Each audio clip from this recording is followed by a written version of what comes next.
Estamos con la diputada Cecilia Botino, diputada por el Frente Amplio. ¿Qué tal, diputada? ¿Cómo le va? ¿Qué tal? Un gusto. Buenas tardes. Buenas tardes. ¿Cómo podemos calificar la situación actual en torno al debate sobre la tenencia compartida?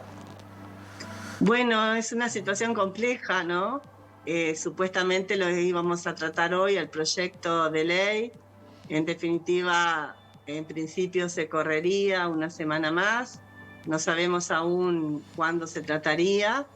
Un proyecto de ley que ha tenido una discusión, por lo menos en diputados, muy rápida, que tiene un consenso contrario al proyecto de ley.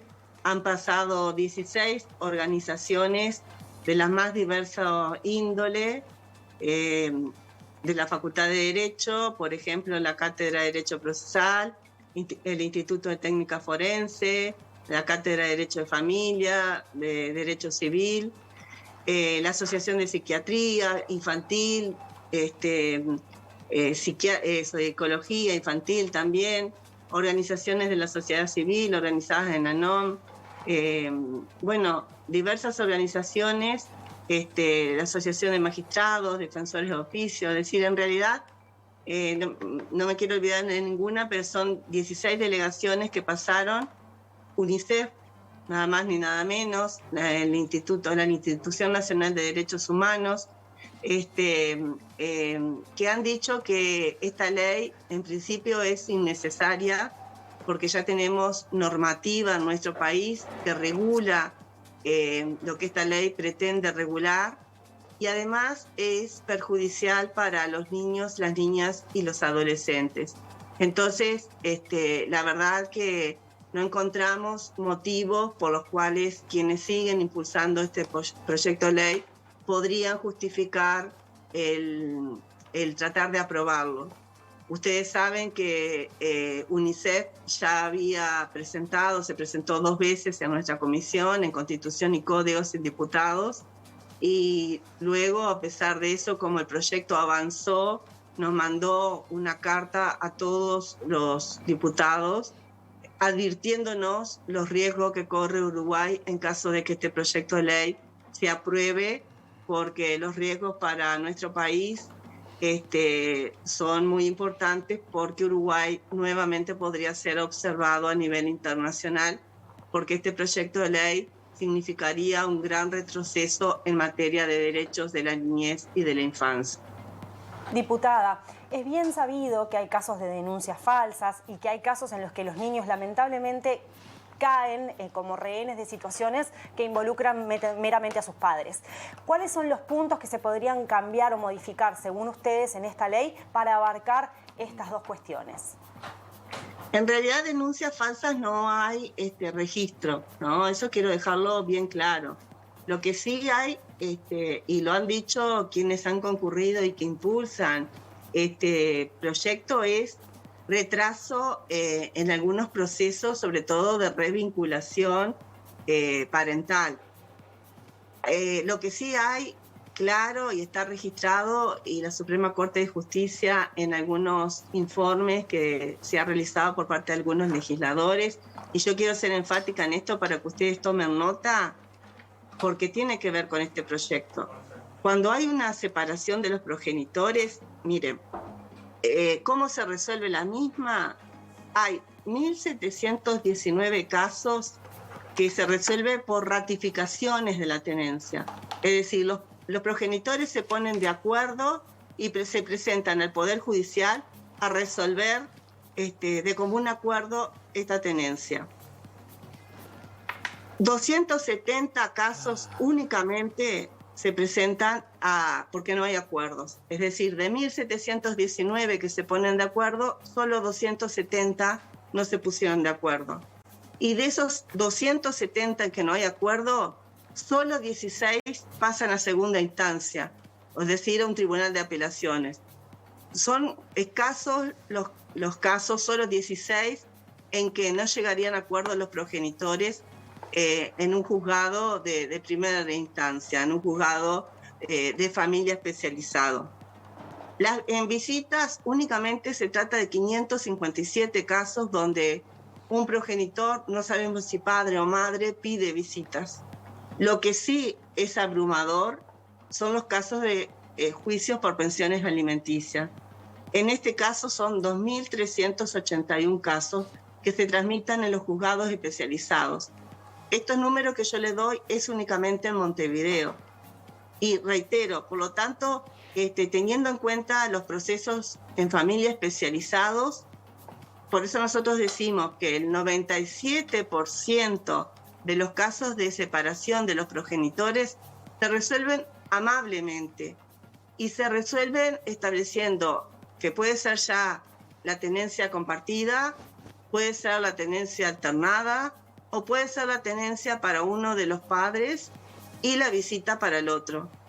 Son 1.719 que se resuelven en forma amigable y son escasísimos los casos donde hay conflicto. Y esto, la forma de resolverlo ya está previsto en el Código de la Niñez y la Adolescencia, en el Código Civil y está previsto en la Convención de los Derechos del Niño y del Adolescente. Por lo tanto, ¿qué es lo que está faltando para esos casos que sí puede haber demora judicial en resolver cuando uno de los progenitores se puede ver afectado y que decíamos, por ejemplo, las tenencias estas que se quieren resolver, que decía que solo son 16 que pasan en una apelación, es con más recursos para el Poder Judicial. Quienes reclamaban que se ven perjudicados por no poder ver a sus hijos, en realidad hablan de demoras en los procesos judiciales. Y demora en los procesos judiciales se da primero porque no hay juzgados especializados en violencia doméstica o no hay juzgados especializados en familia en la cantidad suficiente. En Montevideo y en el interior eso se ve agravado. No hay equipos multidisciplinarios que puedan hacer las pericias suficientes. No hay psiquiatras, no hay asistentes sociales, no hay psicólogos que le permitan a los jueces tener los informes técnicos en forma rápida para que los jueces puedan resolver en caso de conflicto. No hay defensores de oficio suficientes. Fíjense ustedes que en esta última rendición de cuentas se establecieron 14 cargos para los defensores de oficio y la Suprema Corte de Justicia no llenó esas vacantes. Entonces, todos quienes concurrieron a exponer desde el punto de vista jurídico las cátedras y también la Asociación de Magistrados, Defensores de Oficio, dijeron que el nudo de la cuestión está en la falta de recursos para el Poder Judicial.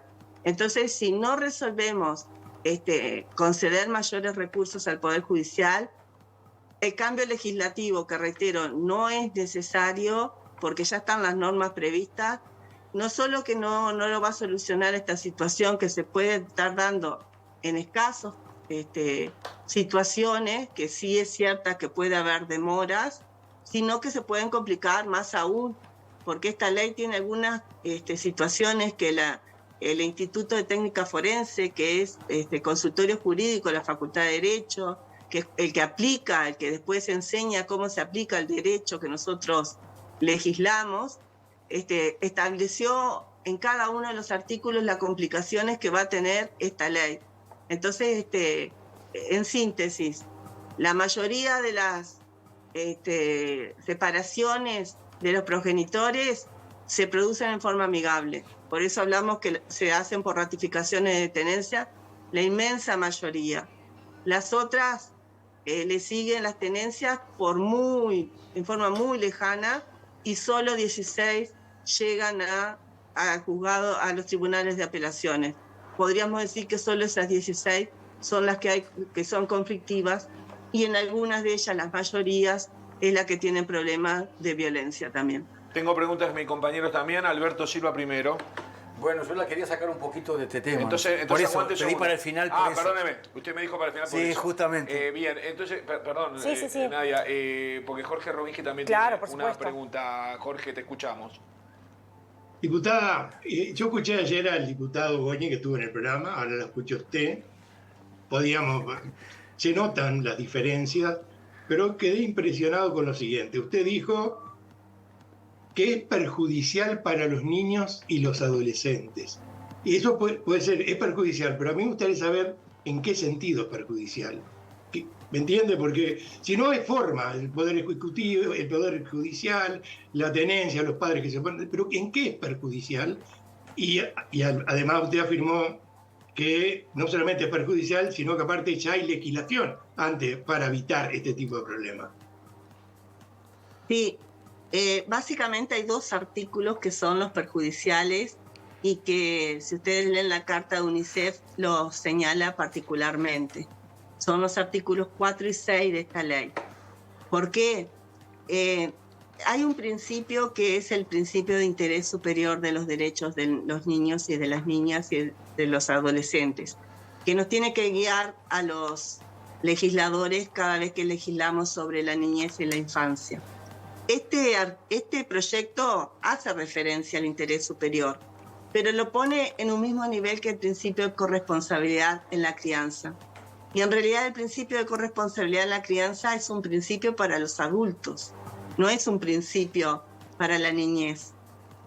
Entonces, UNICEF lo dice claramente, cuando hay violencia contra los niños, en realidad se tendría que haber puesto como un principio rector para los jueces que en esos casos no podría haber corresponsabilidad y tendría que ser muy cuidadoso el juez, que está establecido en el artículo 3, como principio orientador para establecer quién tendría que tener la tenencia o no.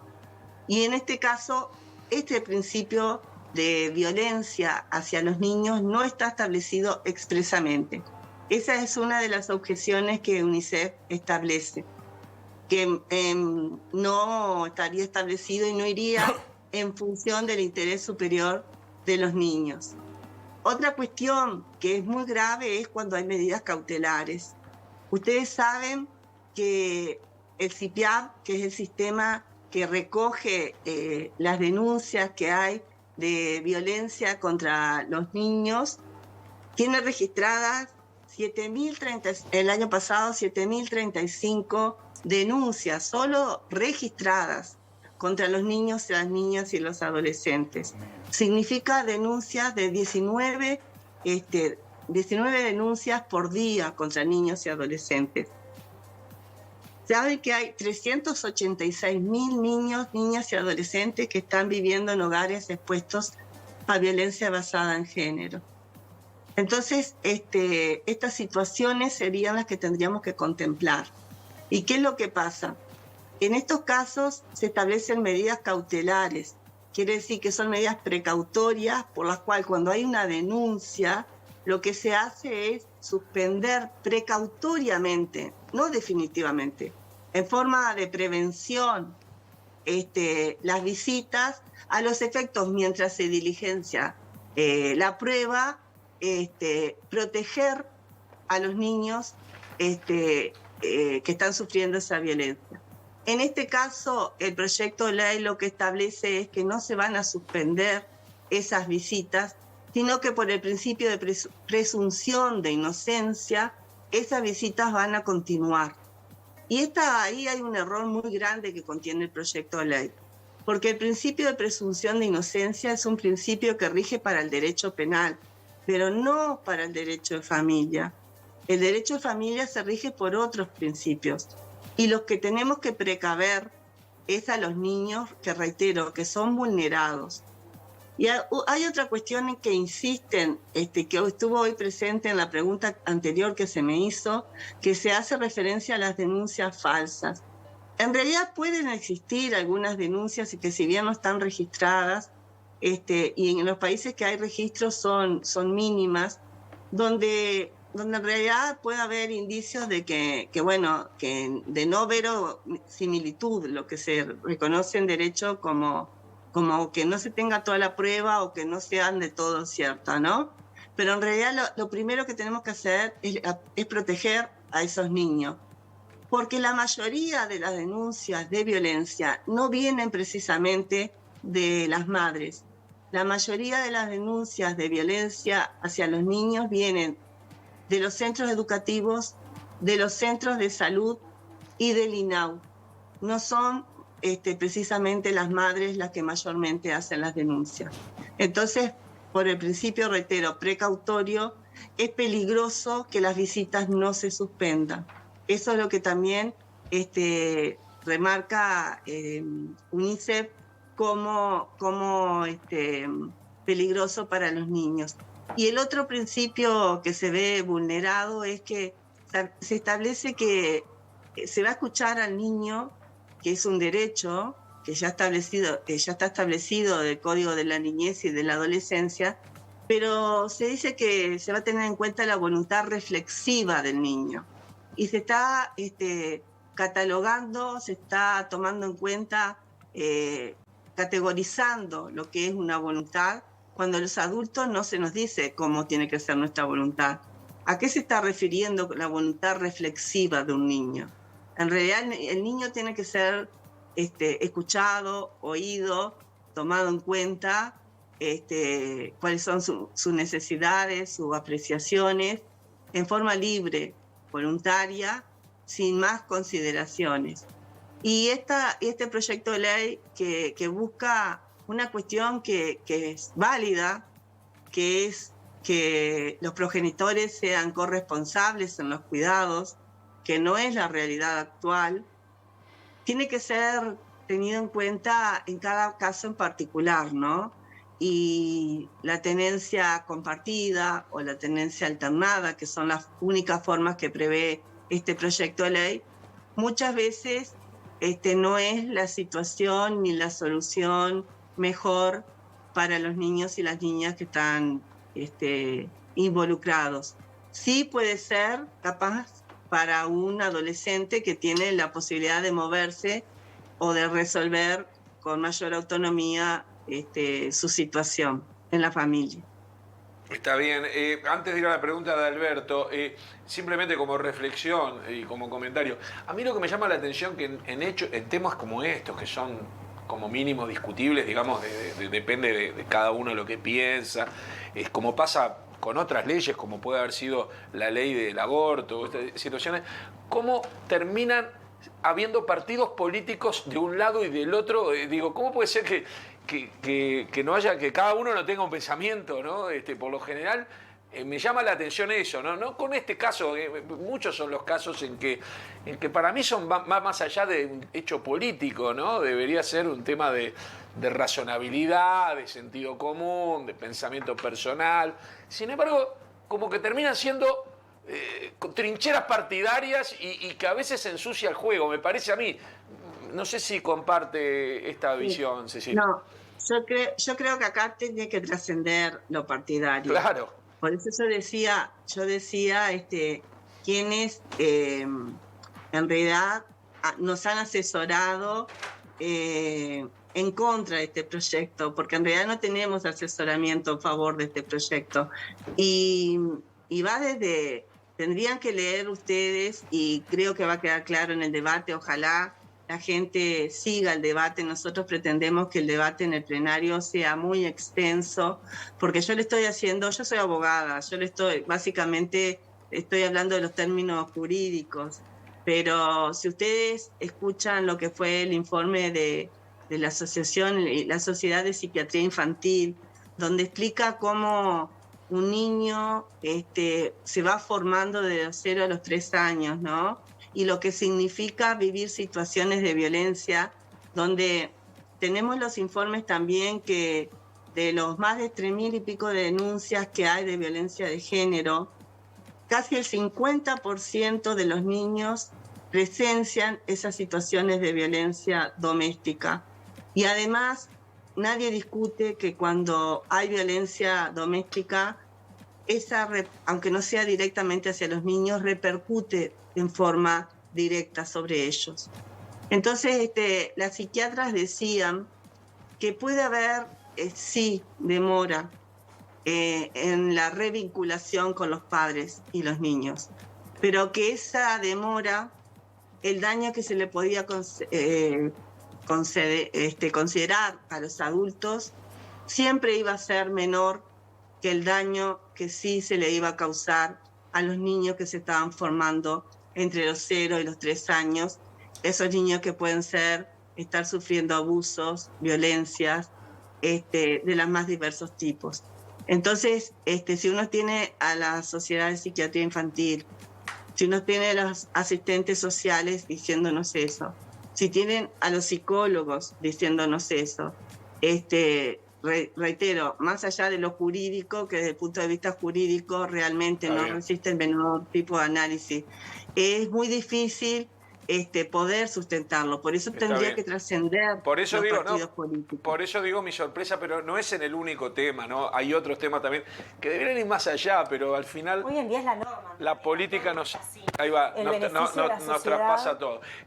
Alberto, cámbiale de tema, ya la despedimos porque si no la tengo que poner en planilla. Claro, por eso pedía para el final de la charla. Y en realidad también este tema es parecido a esto que estaban conversando ustedes. Yo creo que más allá de todos los dimes y diretes y de toqueteo, lo decía recién, finalmente se va a aprobar la llamada reforma de la Seguridad Social. Alguna gente dice que es un ajuste y no reforma. Pero bueno, cuando parecía inminente esto, que el presidente dijo se vota y se vota, el Frente Amplio dijo vamos a votar en contra en lo general y algunos artículos en forma particular. ¿A dónde voy con todo esto? En la anterior reforma, la de la LUC, el Frente Amplio hizo lo mismo, votó en contra en general y algunos artículos en particular. Luego el PCNT, FUCBAN, la Intersocial empezó a juntar firmas, se sumó el Frente Amplio y terminó votando contra 4 artículos de los 135 que ya habían votado. Todo indica que, y más ahora con las encuestas, cada vez hay más gente que desaprueba esta reforma, al otro día van a haber una juntada de firmas, ya en la Intersocial se planteó, también el Partido Socialista. La pregunta es, esos artículos puntuales que van a votar, ¿consultaron a la NASPU, consultaron al PCNT, consultaron que realmente estén de acuerdo que ustedes los aprueben? Porque esto yo creo que va a salir, el Frente Amplio va a apoyar y sería, me parece, un error que de vuelta juntaran firmas contra algún artículo que hayan votado en forma particular. Bien, ¿Se entiende la pregunta? Es una pregunta con algo de opinión y está bien. Y lo que le voy a pedir, un poco de brevedad en la respuesta porque se nos va el tiempo, pero está correcto. ¿Se entendió, no? Sí, perfecto. Alberto, esta situación es totalmente distinta porque en estos momentos no sabemos ni siquiera lo que se va a presentar. Hay 100 modificaciones que presentó el Poder Ejecutivo, que el Frente Amplio no las conoce. Ni siquiera sabemos si las modificaciones que afectan a lo que el Frente Amplio votó en el Senado, algunas sí a pedido de algunas organizaciones sociales. Así que hasta que se ponga en consideración el jueves, no podemos saber lo que vamos a votar porque la verdad que se han presentado hasta último momento y las desconocemos. Por lo tanto, no sabemos la postura que vamos a tomar, sinceramente. Perfecto. Muchísimas gracias, diputada, por estar con nosotros y bueno, siempre acá tratamos de tener distintas visiones y tuvimos ayer una y era muy importante para nosotros tener esta también. Un abrazo y gracias por estar a distancia con nosotros aquí en Buscadores. No, muchísimas gracias a ustedes por la oportunidad y ojalá yo invito a la ciudadanía que cuando se trate el proyecto tengan en cuenta el debate porque en realidad es necesario que para estos temas que son tan importantes tengan la información también de primera mano y se formen su propia opinión más allá de lo que cada uno de nosotros pueda decir. Muchísimas gracias.